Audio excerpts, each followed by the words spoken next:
Mereka ada di sini, tapi ya silakan Mas. Oke, baik, selamat siang teman-teman. Tadi saya sudah mengucapkan salam ya sebelum kuliah. Oke, sebelum saya mulai kuliah hari ini, lebih baik kita berdoa dulu ya, agar yang ilmu kita pelajari bermanfaat untuk banyak orang. Berdoa, saya persilakan.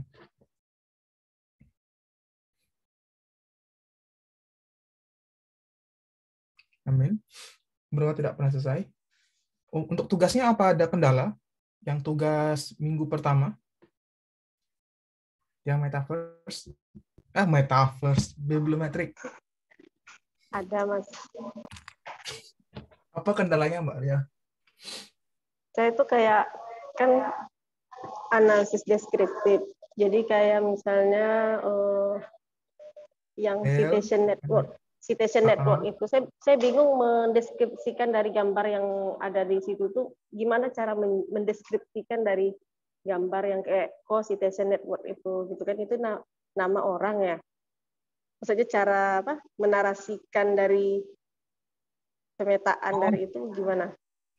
Itu dia koneksi, dia kan kalau kita nerbitin paper ada latar pustaka ya Mbak ya, yang di belakangnya itu. Nah, berarti semakin dia sering mempublikasikan paper dengan referensi itu, semakin tebal hubungannya gitu. Bisa jadi karena banyak hal kan ya, karena relasi yang pertama dengan apa yang dia baca gitu. Nah, biasanya begitu kalau untuk network connection-nya. Jadi semakin misalnya saya sering ke Undri nih gitu, ya berarti nanti kalau terbitin paper ya tebal hubungan ke Undri dibandingkan kampus lain gitu. Nah, sama kayak begitu untuk network citation-nya. Itu. Yang kemarin yang Bayesian ada masalah? Belum dicoba. Belum dicoba, ya udah enggak apa-apa. Saya lanjutin Mas, dulu lah ya. boleh izin Gimana? mau nanya satu aja, saya liatin layar saya. Boleh. Bisa agak bindeng apa ya? Nah, ini yang collaboration network. Nah, Collaboration network itu gimana saya mendeskripsikan ini? Maksudnya si Surharyadi dengan Sumarto ini maksudnya gimana dia? Saling berkolaborasi. Itu bisa jadi karena dia itu bisa jadi hubungan dosen dengan mahasiswanya gitu loh. Bisa jadi ya, atau dia sering melakukan kolaborasi Mbak Ria. Jadi semakin tebal dia, semakin besar namanya. Berarti semakin bundar dia, semakin bulat. Contoh ya, sebentar.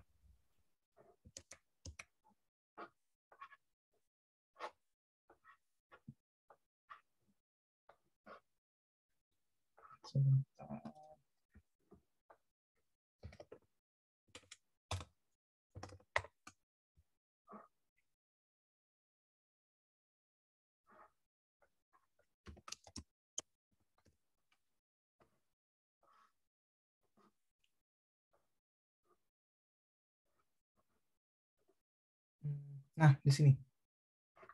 Ini kan ada informasi co-authors ya Mbak Ria. Nah, jadi nanti kalau misalnya dibikin analisis Scopus itu, ya namanya atas dua ini, dia besar di saya.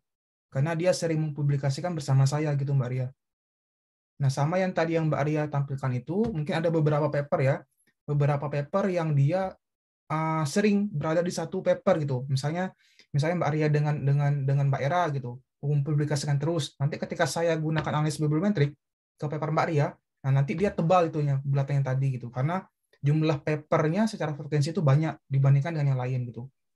Oh gitu. Terima kasih Pak. Ada pertanyaan?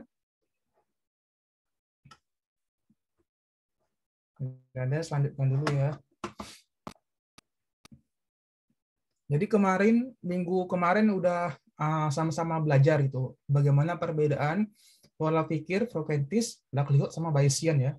Nah, jadi kita akan masuk ke topik regresi. Jadi kalau teman-teman mengingat regresi kan tentu itu ada hubungan beberapa variabel ya, dependen dengan variabel independennya. Nah, beda dengan GLM. Tapi kalau regresi berganda kan dia lebih mengikuti proses Gaussian ya. Tapi kalau GLM ini dinamakan fungsi Y-nya nanti itu mengikuti distribusi tertentu. Gitu ya. Ada yang nanti ada GLM negatif binomial, ada GLM Poisson dan seterusnya gitu. Nah, itu perbedaannya sedikit. Nah, di sini yang jadi poin penting ketika nanti Anda membuat model regresi ya, regresi GWR mungkin atau regresi yang lainnya gitu ya. Nah, jadi melihat bagaimana nilai variable dependent teman-teman, gitu ya. Kalau variable dependent teman-teman nanti nilainya adalah 0 dan 1, ya teman-teman bisa menggunakan nanti binomial, gitu ya. Nanti bikin fungsi logit gitu. Atau nanti Poisson, gitu ya. Kalau dia banyak variable count, gitu, misalnya 0, 0, 0, 1 gitu. Bisa juga menggunakan Poisson ataupun negatif binomial. Nah, ini lebih ke nanti datanya data dalam bentuk discrete, gitu ya. Oh, data-data dalam bentuk angka count gitu, nilai hitung. Nanti bisa gunakan Poisson ataupun negatif binomial. Nah, tapi biasanya yang seperti ini nanti ada namanya dispersi, gitu ya.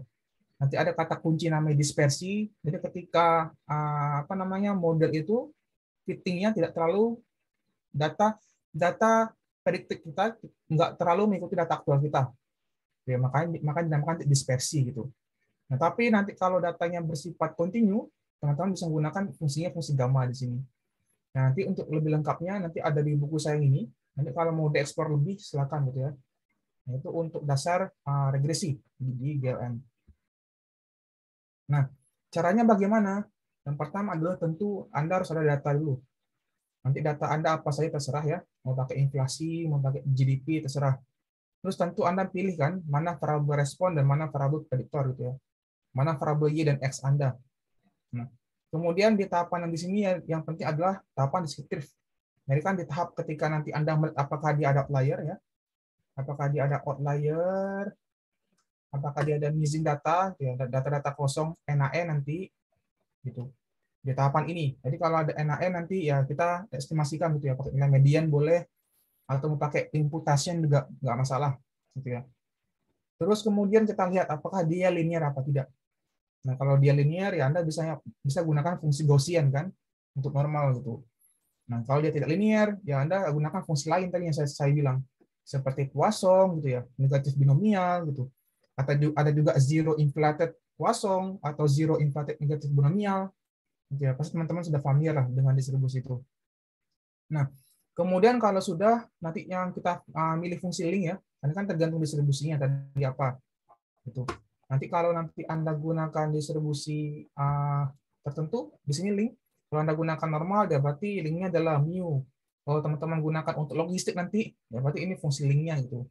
Dan seterusnya. Nah, ini adalah fungsi yang penting di GLM. Nah, terus kalau sudah ya kita bikin model sama seperti regresi, gitu ya, sama-sama plug gitu. Bedanya di variable dependent kita gitu ya. Itu doang yang beda gitu. Terus kita modelkan, kita pilih model terbaik. Nah, model ini saya sarankan Anda jangan gunakan adalah R-square ya. Gitu. Jadi antisipasi ketika nanti Anda gunakan model regresi maupun apapun itu, gunakanlah AKIK gitu ya. Nanti Anda bisa menggunakan AKIK correction, AICC atau Bayesian information criteria, BIC gitu. Nanti saya coba ajarkan di bagian-bagian itu. Kemudian nanti akan Anda apa gitu bisa Anda gunakan. Nah, saya merecall memori teman-teman yang dinamakan regresi ya. Regresi tentu di sini ada kata kuncinya. Kata kuncinya adalah estimasi dan hubungan. Gitu ya. Itu dasar regresi. Jadi bagaimana kita mengestimasi sebuah hubungan antara variabel-variabel, kita melihat hubungannya kayak apa. Nah, nanti untuk hubungannya Anda bisa lihat dengan nilai covariate ataupun correlation, gitu ya. Bagaimana hubungan ragam di sana. Nah, jadi tujuan regresi adalah seperti itu. Nah, makanya di regresi juga kita asumsikan apa yang independen, mana yang dependen. Itu kan penting ya. Gitu. Nah, saya mau nanya, apa perbedaan univariate, multivariate, dan multivariable? Ada yang mau jawab dulu? Univariate itu apa? Multivariate itu apa? Multivariable itu apa? Izin, Pak. Silakan. Kalau untuk univariate itu menggunakan satu variabel.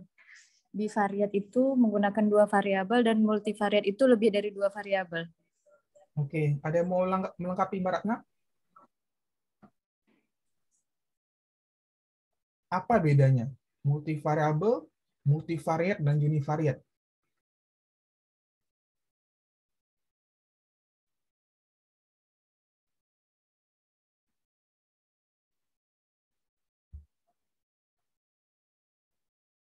Mbak Siska mau menjawab? Apa ya kira-kira? Kita ada multivariabel, kita ada univariate, dan kita ada multivariate.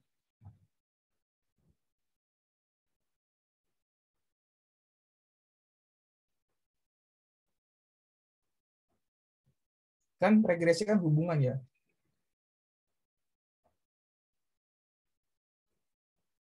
Yang univariate yang mana? Multivariate yang mana? Multivariabel yang mana? Kita ada 5 variabel, Y1, Y2, X1, X2, X3. Udah. Ah, nggak ada suaranya. Udah. Izin menambahi, Mas, kalau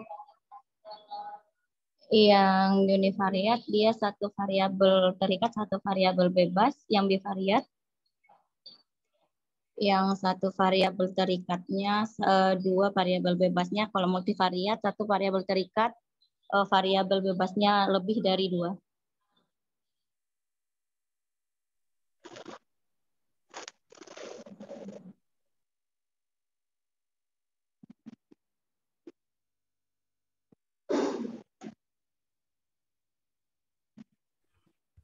Wah, nge-freeze ya. Sorry.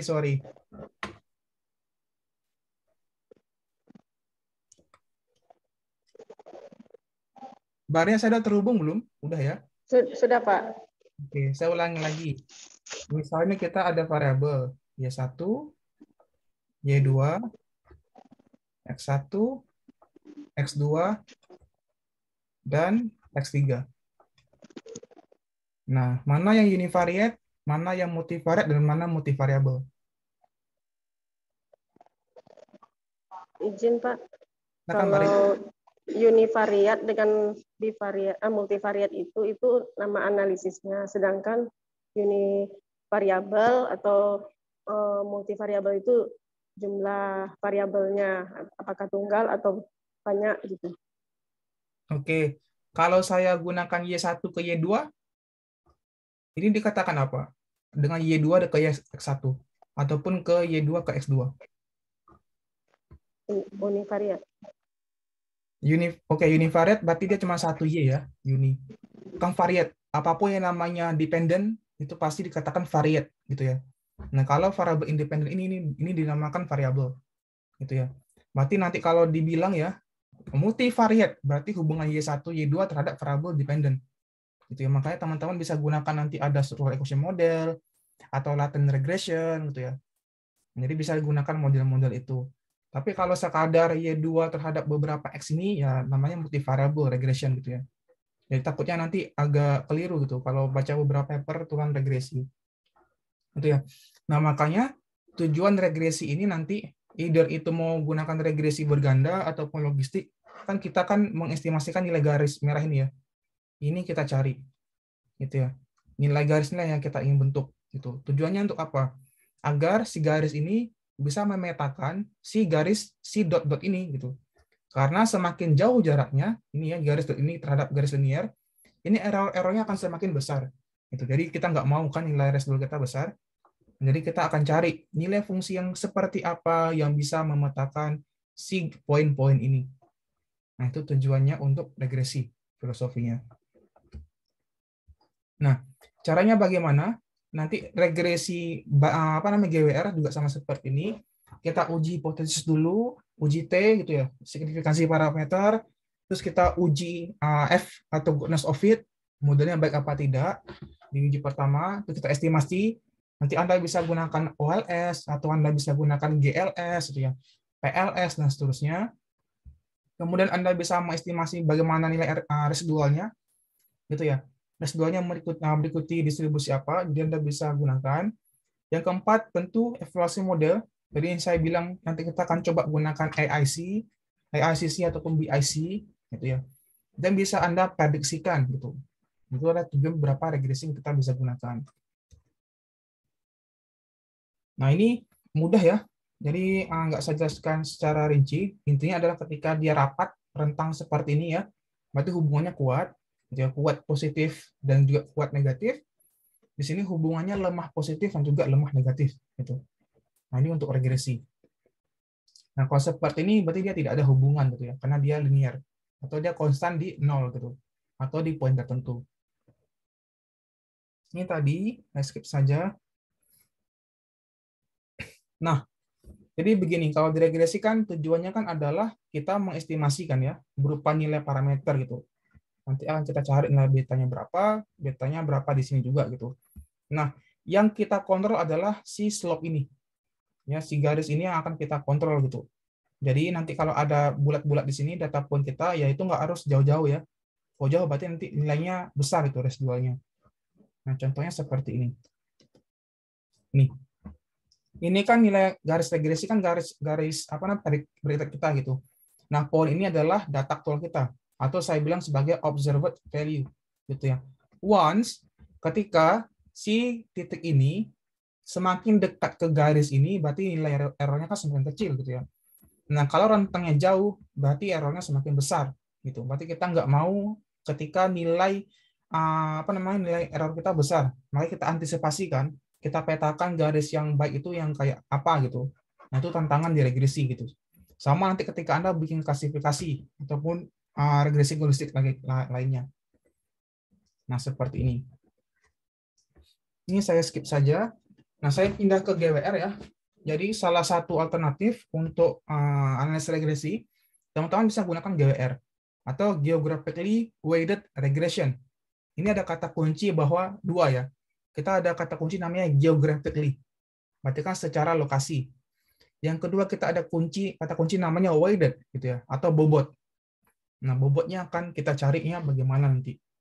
Jadi ketika Anda data bersifat lokasi, kita bisa gunakan namanya GWR. Nah, apa konsekuensinya? Jadi tentu ya, yang namanya daerah itu kan dia divergen ya. Jarang yang dia itu homogen gitu. Misalnya inflasi di Jakarta atau inflasi di Batam dan lain-lain kan tuh berbeda. Mungkin kan dia satu nilai gitu. Makanya nanti ada efek namanya autokorelasi spasial gitu. Apakah setiap daerah itu memiliki hubungan yang sama apa tidak? Nah, kita bisa hitung nilainya. Nanti ada namanya indeks Morans itu atau Morans-I. Nah, yang ketiga, di sini ada kata kunci bahwa we might even try to model the error dependency with various types of spatial regressions models itu. Nah, kan ada kata kunci kan ya, kita ingin mencoba setiap jenis modelnya. Nah, makanya di slide ke pertama tadi, saya jelaskan kan ya, ada beberapa distribusi teman-teman. Nanti setiap model itu mengikuti distribusi apa gitu ya. Nanti kalau nanti Anda gunakan data bersifat binary 01, ya Anda gunakanlah dia nanti GWR logistik gitu ya. Jangan Anda gunakan GWR Gaussian gitu. Karena berbeda perlakuannya. Nah, ini ada beberapa estimasinya ya. Nanti teman-teman bisa lihat aja sama seperti regresi berganda. Bedanya karena observasinya adalah observasi lokasi ya. Gitu. Jadi estimasinya ada W di sini, bobot matriks dimensi lokasinya. Nanti bisa dibaca aja di buku saya sudah breakdown untuk matriksnya gitu. Jadi mudah untuk diikuti. Nah, tahapan yang paling penting ya ketika nanti menggunakan GWR adalah menetapkan namanya bobot ya. Bobot itu bisa dalam fixed dan juga adaptif gitu ya. Pertanyaannya, nilai yang baik adalah bobot yang tinggi, bobot yang besar atau bobot yang kecil? Bobot ini pasti digunakan di banyak bidang kan. Nah, yang kita inginkan tuh bobot yang kayak gimana sebenarnya? Yang besar apa yang kecil?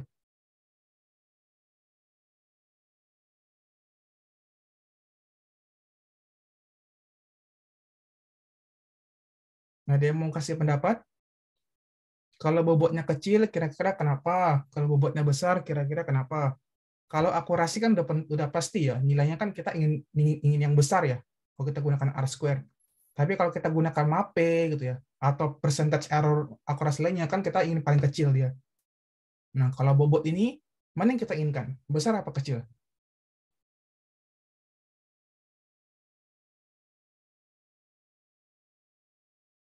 Ada yang mau ngasih pendapat dulu? Bobot. Pasti selalu ada bobot kan? Kalau Anda gunakan untuk model-model riset operasi.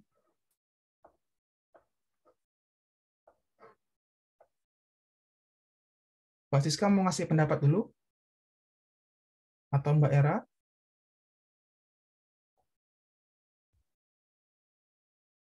Atau Mbak Ratna?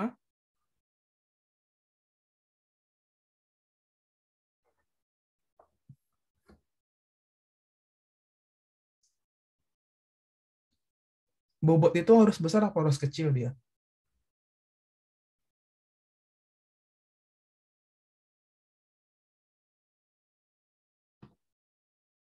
Tergantung gitu. Bisa besar dan bisa kecil gitu ya. Yang saya bilang kan yang jelek itu nggak harus kecil. Berat juga tuh bisa dia besar. Filosofinya begini. Sebuah model gitu ya, ketika dikasih data yang dia tidak terlalu homogen, berarti kan bobotnya kecil ya. Kan berarti kan dia nggak perlu effort banyak nih untuk ngerti gitu. Tapi coba kalau nanti gunakan data yang berarti besar gitu ya. Bisa jadi bobotnya besar gitu. Jadi tergantung masalahnya kayak gimana gitu ya. Nah, tapi kalau untuk GWR ini ya kita antisipasi bobotnya kecil lah gitu. Tapi kalau besar ya juga nggak jelek-jelek banget ya. Tergantung masalahnya kayak gimana. Nah, jadi nanti kita bisa gunakan namanya bobot fix ataupun adaptif gitu ya. Ada plus minusnya. Ya namanya kata kunci kan fix, berarti tetap ya.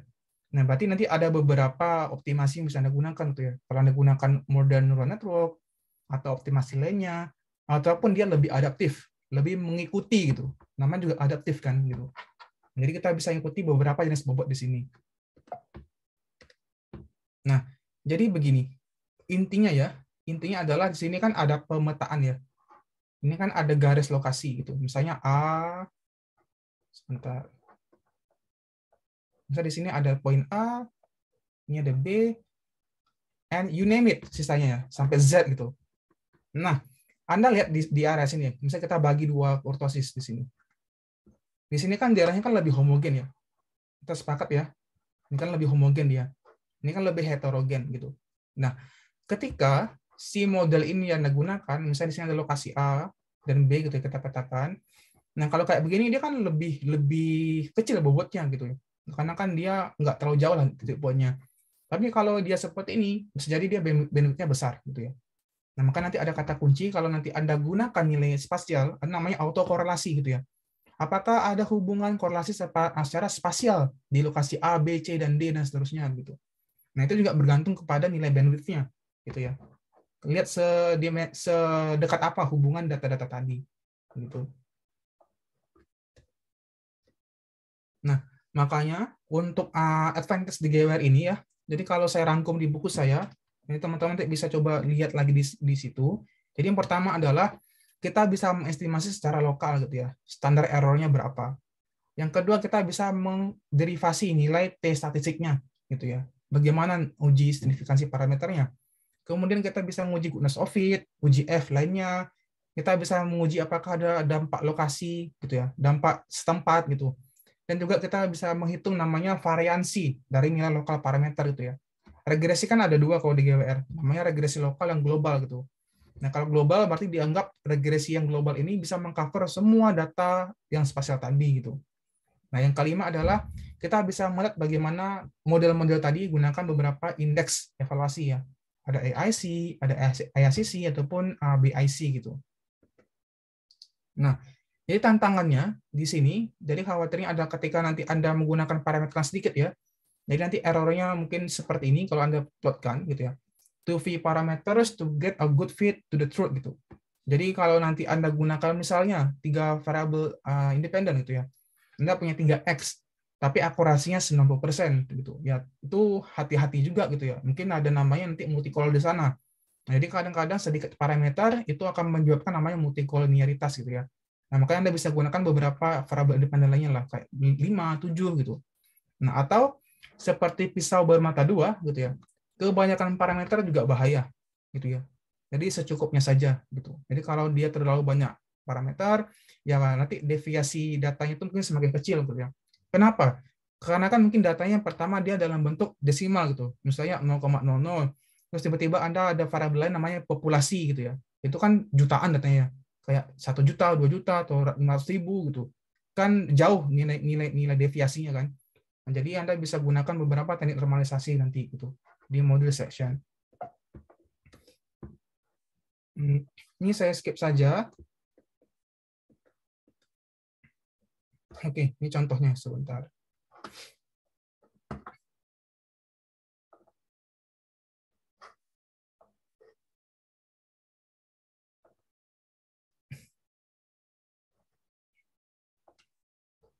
Contoh ya, di sini yang namanya regresi GWR atau regresi spasial, Yang paling penting adalah Anda harus tahu informasi latitude dan longitudinal, gitu ya. Ini yang membedakan antara regresi spasial dengan regresi berganda biasa, teman-teman, gitu ya.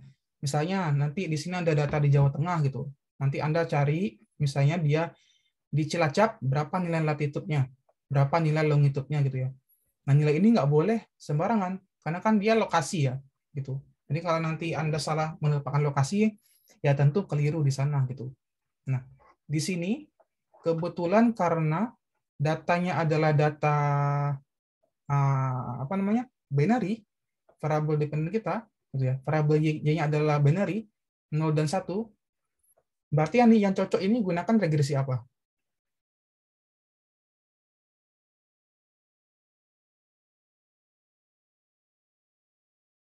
Logistik. Logistik. Terima kasih Mbak Ria. Kita bisa pakai logistik ya di sini, ataupun kita bisa namakan dia sebagai klasifikasi gitu. Nah, jadi kita bisa gunakan regresi GWLR namanya Geographically Weighted Logistic Regression gitu. Nah, digunakan teknik ini. Teman-teman sebenarnya udah familiar ya ini ya. Nah, nanti bisa dicoba. Di sini ada data. Datanya data apa nih? Sudah lupa datanya. Oh, datanya tentang laju penduduk ya, tahun 2013 ini. Ini ada klasifikasinya. K0 adalah ketika LPP-nya kurang dari 0 gitu. Kalau LPP-nya lebih dari 0 berarti dia 1. Nah, terus ada X1. X1 adalah jumlah kelahiran tiap kabupaten kota gitu ya. Dan juga X2-nya ada jumlah kematian tiap kabupaten kota, dan X3-nya juga migran ya, masuk ataupun keluar. Nah, di sini untuk mempermudah teman-teman nanti hands on ya. Sini saya sudah bikin untuk codingnya. Yang pertama nggak saya runningkan ya, karena mungkin akan makan waktu. Teman-teman nanti bisa coba sendiri. Di sini Anda bisa gunakan nama library-nya adalah GW model gitu. Jadi nanti Anda load package di R, namanya library GW model gitu ya. Nah, kemudian datanya ada data TXT, namanya saya namakan dataku ya. Dataku adalah data yang tersimpan dalam bentuk TXT ataupun Notepad gitu di sini. Nah, yang paling penting saya bilang kan ya, namanya kan dia kan spasial ya. Jadi yang paling penting adalah si data ini ingin saya buat dia mengerti mana latitude, mana longitudenya. Ya, makanya nanti kalau Anda bikin ya untuk tesis ini silakan. Misalnya nanti Anda mau bikin misalnya COVID Pekanbaru gitu, surveillance-nya ataupun penyakit menular gitu. Nanti IA-nya apa gitu ya. Nanti latitude longitudenya berarti lokasi daerah kabupaten kota di Pekanbaru gitu. Terserah. Nanti Anda tentukan X1-nya itu apa-apa saja gitu ya. Nah, jadi saya ulangi, di line ketiga ini adalah untuk melihat koordinatnya ya. Ini paling penting. Nah, terus yang keempat, di sini sudah dibikin namanya DM. DM adalah variabel yang menjelaskan nilai koordinat di data tadi gitu. Kan dia menggunakan bin ya. Ada dua variabel tuh. X dan Y di sini. Nah, yang pertama di sini karena saya mau gunakan logistik ya, yang tadi Mbak Arya bilang. Jadi saya bisa gunakan dia binomial family-nya gitu ya. Kalau nanti teman-teman ingin menggunakan family lain, boleh aja, coba dicoba gitu ya.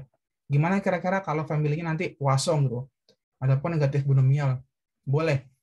Nah, kernel di sini dia ada beberapa fungsi, jadi ada Gaussian, ada radial basis, ada polinomial gitu ya. Itu ada di buku saya, teman-teman bisa coba lihat mana yang bisa teman-teman gunakan.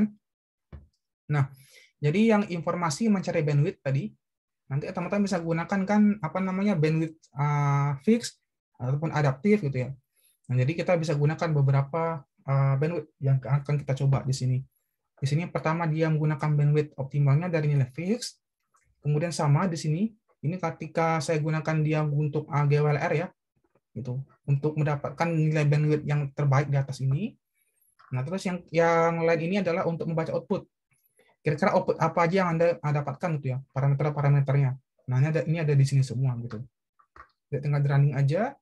Nah, kurang lebih nanti akan dapat seperti ini. Ini kurang lebih cuman 15 baris lah, nggak banyak kok. Nah, seperti ini. Jadi yang paling penting adalah bagaimana mendapatkan nilai bandwidth optimal gitu ya. Bandwidth optimal akan kita dapatkan apabila nilai iterasinya sudah konstan, teman-teman. Coba lihat di sini ya. Nah, di sini kan yang namanya iterasi kan dia akan didapatkan sampai dia nilai terkecil. Kita sepakat ya di situ. Nah, makanya kita bisa lihat pada iterasi keberapa yang dia bisa berhenti, gitu ya. Nah, kita dapatlah nilai ini. Nah, nanti ada yang nanya, nilainya negatif, positif, bedanya apa, Mas? Sama-sama aja gitu ya. Yang penting dia akan sampai terkecil, nilainya kayak apa gitu. Nah, jadi kalau Anda gunakan iterasi gitu ya, model apapun itu pasti dia akan berhenti ketika dia nilainya adalah terkecil gitu ya. Dia nggak bakal lanjut lagi gitu modelnya atau simulasinya.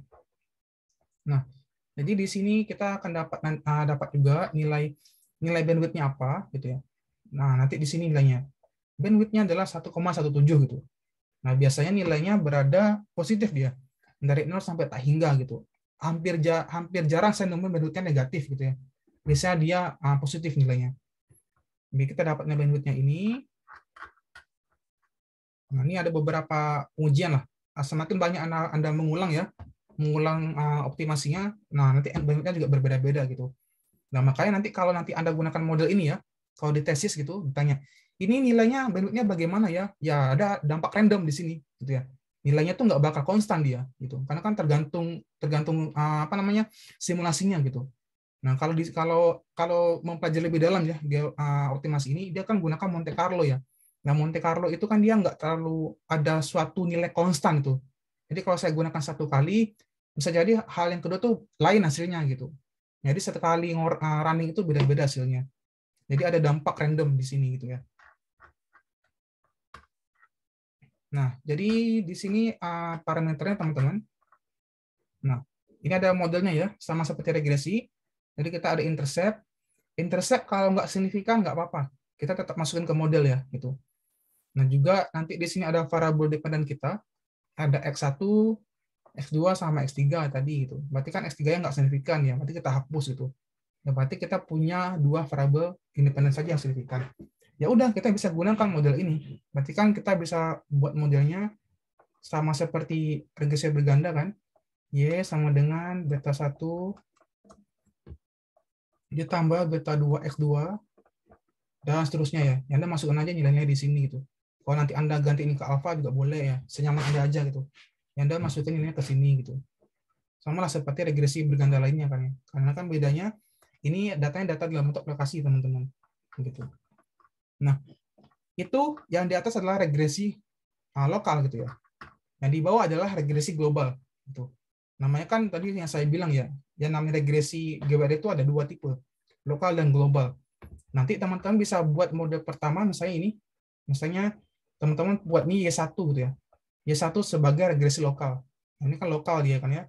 Nah, nanti di bawah yang kedua teman-teman bisa buat sebagai regresi global gitu. Kalau teman-teman mau bikin sebagai Y2 juga nggak apa-apa gitu.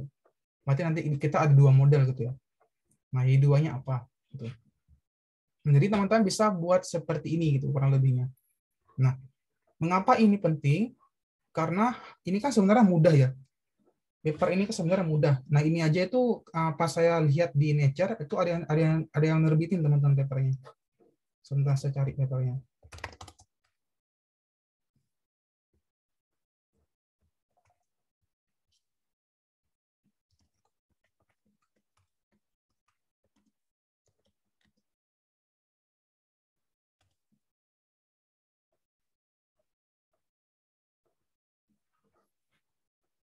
Diabetik.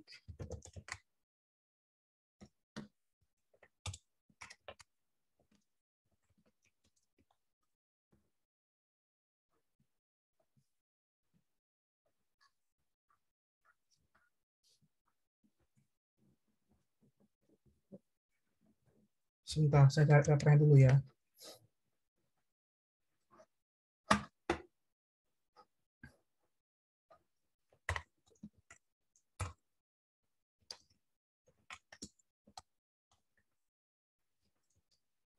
Ada pertanyaan dulu, sambil saya cari papernya. Saya baru nemu paper ini kemarin.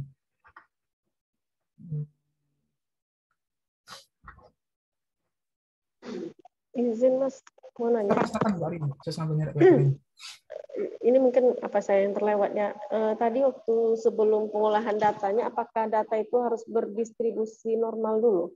Oh enggak Mbak, karena tadi udah saya langsung gunakan dia untuk binomial. Data itu nggak harus normal Mbak Ria. Oh gitu. Kalau dipaksakan normal kejam sih. Kayak ibarat anak ya, kalau anak nggak bisa belajar ya misal anak mau berenang dia nggak bisa renang ya, jangan kita paksakan dia untuk berenang gitu. Sama kan seperti kayak gitulah. Bentar saya cari papernya. Saya penasaran. Oke. Scientific report diabetic.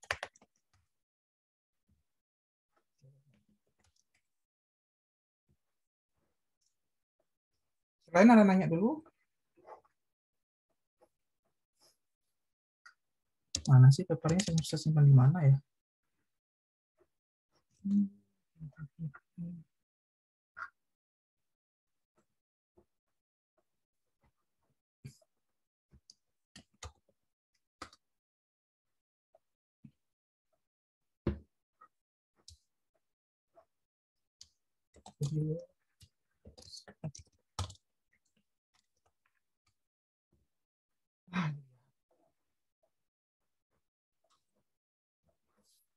Ini mudah sekali.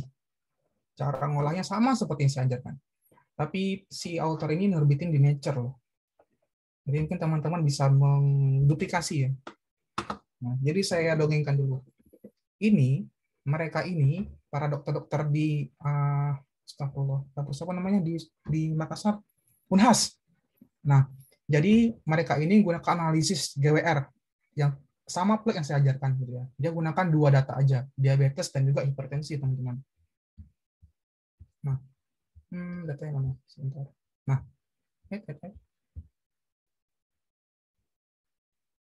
kita sepakat dulu kan ya. Sebentar.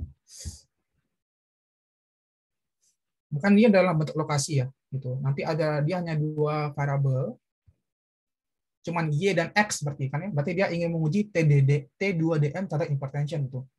Misalnya lokasi A, B, C, D dan seterusnya ini lokasinya gitu ya. Mereka hanya gunakan regresi linier gitu, sederhana gitu ya.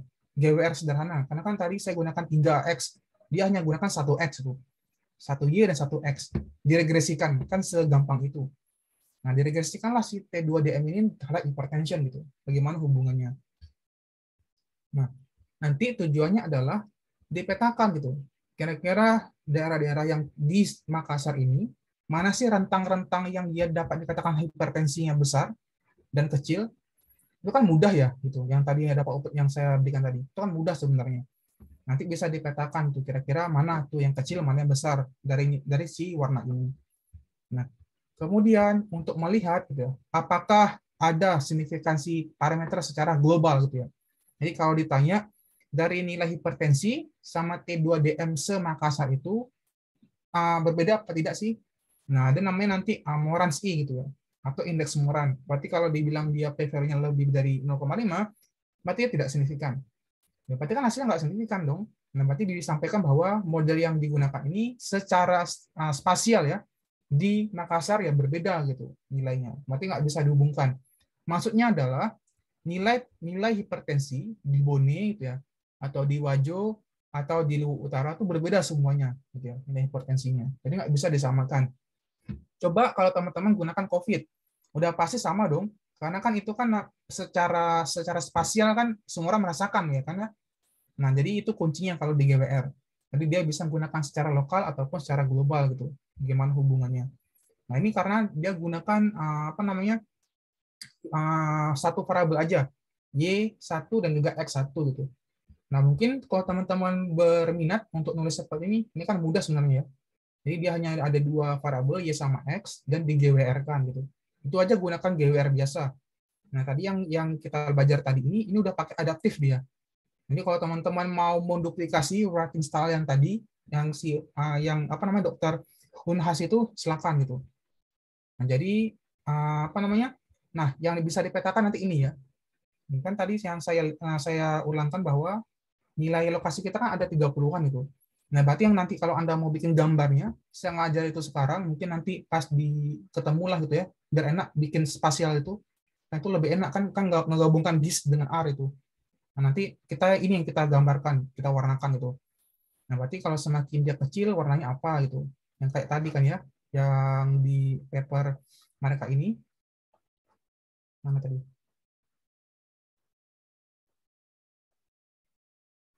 Nilai ini. Nanti kalau ditanya, lah Mas terus yang kita warnain apa dong? Ya nilai parameter tadi gitu. Yang parameter kita dapatin tadi. Nah ini kan sejawa tengah ya. Nah berarti nilai inilah yang kita warnain nanti. Nah nilai-nilai di sini gitu. Interceptnya kita warnain gitu. Terus juga ada nilai variabel X-nya. Kan tadi kan kita kan ada 3X kan ya. X1, X2, X3. Nah ini yang nanti kita bisa warnain tuh sejawa tengah. Ataupun nanti kalau ada data pekan baru, lokasi yang kita bisa gambarkan itu gitu. Nah, jadi itu mungkin cara memahaminya gitu ya. Model regresi LR ini. Ini masih satu di GWLR. Nanti di apa namanya? Di coding yang saya berikan ini ada juga yang namanya binary atau GWNBR namanya. Poisson GWPR gitu. Ada juga dia negatif binomial. Lengkapnya nanti bisa lihat di sini ya. Ini ada codingnya juga sama cara mengestimasi parameternya.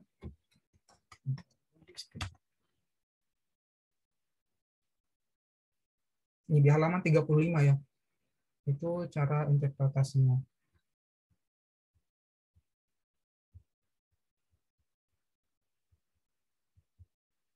Nah, ini data kita tadi. X1, X2, X3. Nanti di sini ada variabelnya apa-apa saja. Nah, ini cara untuk membuat laporannya ya. Kalau nanti Anda menulis paper gitu, ini caranya H0-nya apa, H1-nya apa gitu. Terus tadi tabel-tabelnya, nanti dapat deh modelnya kayak gimana. Nah, ini coding yang tadi Word. Itu paling ada pertanyaan? Jadi kalau nanti kita bikin kayak gini, nanti kita bisa kayak gini ya. Nanti kita belajar itu cara bikin gambarnya. Gimana Mbak Ria? Boleh di-share bukunya tuh Pak. Ada di Udah. Di apa? RAR. Oh yang di RAR. Yang Undri ya? Ya yang Undri. Oh, harus. Yang Undri. Bukan yang week 3, Mbak. Yang statistika.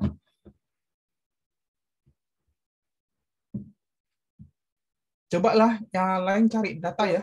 Kalau mau nggak apa-apa gitu. Coba cari data, nulis kayak gini. Nanti kalau nanti saya bisa bantuin lah. Lumayan kan nature loh ini. Padahal ini kan sederhana sekali nih ngolahnya. GWR. Kita udah belajar GWLR bahkan. Pakai adaptive Gaussian gitu lah. Saya share lah papernya ke grup ya. Apa Ada tadi pertanyaan? judul yang di Nature tadi, Mas? Oh iya, saya kirim ke grup, Pak. Oke. Saya duplikasi yang dengan yang sama, Pak. Syukurnya dapat juga. Tapi lagi apa namanya ronde ketiga nih revisi. Nanti exercise kita pakai apa? Pakai data BPS saja kalau ada. Boleh. Buat aja satu. Untuk Riau, untuk ini ya. Contoh yang kita pakai, contoh mana Mas Rezi? Ada yang tadi coding yang tadi pakai data. Ada data yang apa tadi itu ada yang di apa namanya? File week 3, Pak. Itu ada data sama codingnya. Tapi nanti kalau mau dibikin gambar, mungkin saya cari SAP terbaru dulu. Atau Mbak Ria punya? Mbak Ria punya nggak SAP terbaru? SAP, ntar saya tanya teman saya Pak, yang surveyor pemetaan. Jadi kita bisa latihan data pekan 2 jam. Mana kita pernah tadi? Ini cuma 2000 words ini. Bisa lah Pak teman-teman kalau mau dibikin gitu. Kalau masalah bahasa Inggris ya gampang lah, ada provider kok. Saya sekarang juga gunakan itu. Ada pertanyaan dulu yang lain? Nanti kalau mau dicoba ya,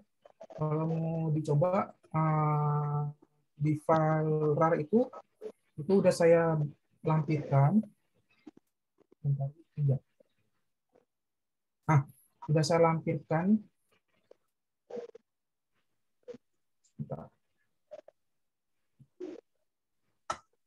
Ini data kita ya. Di sini ada file data GWR, berarti datanya apa gitu. Model ini berarti output tadi yang saya buka. Nah, di sini ada 2 coding. Nanti coding dia apa namanya GWR adaptif, kalau fungsinya adaptif bandwidth-nya, ataupun nanti dia fix gitu ya. Nanti teman-teman bisa coba gitu, mana yang bagus, adaptif atau fix gitu. Bandingkan dengan nilai AKIC-nya, nilai terkecil AKIC-nya. Gitu. Nanti kalau bingung, buka aja buku yang biru ini, gitu ya, di halaman 35. Bisa dilihat lah gitu. Menurut saya nanti dibandingkan nilainya mana yang paling kecil itu. logistik biasa yang lokal, atau dia GWR fix bandwidth, ataupun dia adaptif gitu ya. Pak izin Pak, yang Silakan, Bang. koordinat tadi itu kita ambil koordinat dari Google Map BPS. apa dari Enggak, dari BPS. BPS Pak? Mm-mm. Yang blok sensus Pak? Betul, buat sensus.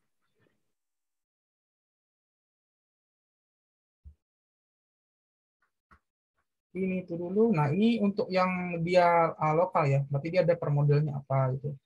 Misalnya Cilacap modelnya apa, Banyumas modelnya apa. Kan tadi ada ya yang nilainya 1 sampai 31 itu. Nanti dari situ nilainya. Ini fungsi lokal namanya.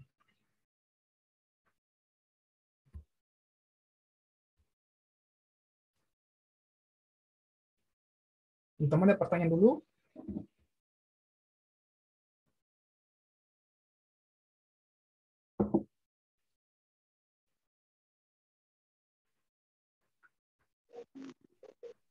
Pak, kalau nggak salah saya punya SHP Pekanbaru, cuma dulu kan belum pemekaran Pak, SHP-nya masih. Itu dia. Mbak Ria nangkap Eh? pertanyaan saya. Saya nggak mungkin lah 100 poin kan minta yang baru dah gitu. Saya tahu betul data itu yang kadang disesuaikan dengan apa namanya Badan Pertahanan Negara itu beda gitu. Makanya saya basa-basi dulu kan. Mbak Ria punya tidak datanya? Ada tapi yang lama Pak, belum pemekaran. Oh, saya tahu pasti kalau dengan apa pertahanan negara ya datanya nggak sama ya Pak Risman. Itu Pak Rezi punya kayaknya. Nggak punya saya Pekanbaru. Kalau yang lain saya punya. Dan saya nggak punya orang dalam di BPS Riau gitu. Kalau BPS pusat kan ada Pak Robert gitulah. Itu kan saya mintain gitu. Tapi kadang mereka nggak punya juga kalau spesifik gitu Mbak Ria. Nah, nanti kita cari di BPS Riau. Itu palingnya. Dibikin satu aja paling. Maksudnya BNPB satu data. berbayar tuh Pak. Kalau minta peta sama itu berbayar Pak BNPB. Enggak, nanti nyari satu data tapi beda model. Yang satu gunakan adaptif, yang satu juga fix itu. Kan jadi satu paper sebenarnya kan. Bisa dibikin sih itu. Kalian ada pertanyaan? Mbak Era, Mbak Nisa, Mbak Resti, Mbak Fani, Mbak Ratna, Mbak Siska, sama Mbak ini?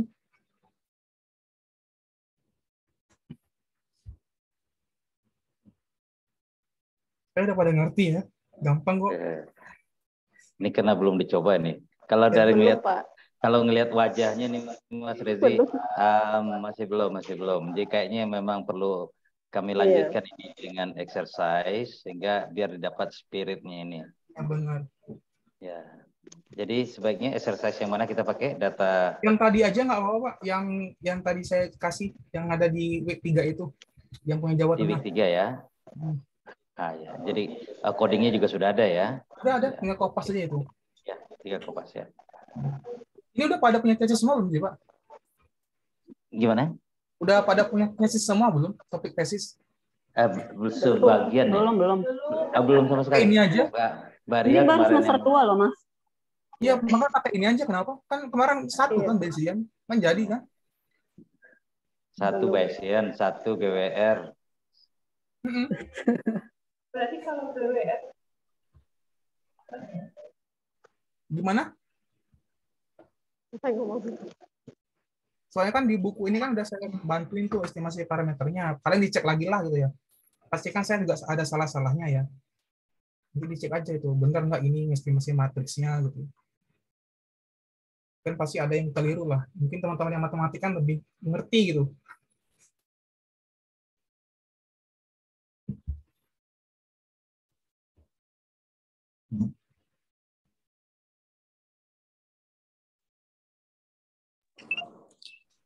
Pak, izin bertanya, Pak. Silakan, Mbak Ratna. Itu kan untuk GWLR ini dari buku Bapak, kan halaman 50 ini datanya berbentuk kategorik ya, Pak? Nah, itu tapi kan untuk keseluruhan variabel independennya itu nggak bentuk kategori, Pak. Jadi itu nggak mesti konsisten semuanya bentuk kategorik ya, Pak? Nggak, ya penting ke dependennya aja, Mbak. Yang paling penting variabel Y-nya apa gitu. Yang lainnya belakangan.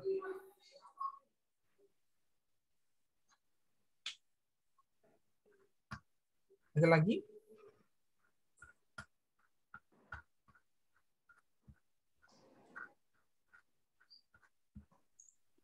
Izin Pak, yang rekaman kuliah kemarin udah Bapak upload Pak? Oh ya belum ya. Nanti saya upload lah ya besok lah ya. Rebutan sinyal juga di sini masalahnya. Kadang kalau di kampus lama dia. Ada lagi yang lain? Mbak Fani belum nanya, Mbak Era belum nanya, Mbak Siska belum nanya, Mbak Nisa belum nanya, Mbak Aik juga belum nanya. Nggak ada ya? Kalau nggak ada, mungkin kita jumpa lagi nanti offline mungkin. Nanti kalau saya sempat tempatan baru atau nanti teman-teman yang ke Batam, silakan. Ya, ya. Oke. Gimana? Nggak ada pertanyaan? Ini mumpung ada Mas Rezi. Nanti Cukup baru dulu ya. di grup ya. Iya. Nanti di grup biasanya gitu. Kalau udah dicoba, biasa baru muncul pertanyaan itu, Mas. Ya, nggak apa-apa, nggak apa-apa. Oke. Iya. Iya. Saya nitip jadi tugas ya ke Mbak Ria ya, Pak ya, minta carikan nilai AS1 yang baru. Iya. Oke. Aduh. Ya. Yang bukan baru Pak ya Pak, nanti saya coba tanya BPS. Ya. Soalnya partnernya itu BPS. Ya. Oke, Mas ya cukup. Kami lanjutkan dengan exercise yang tadi ya.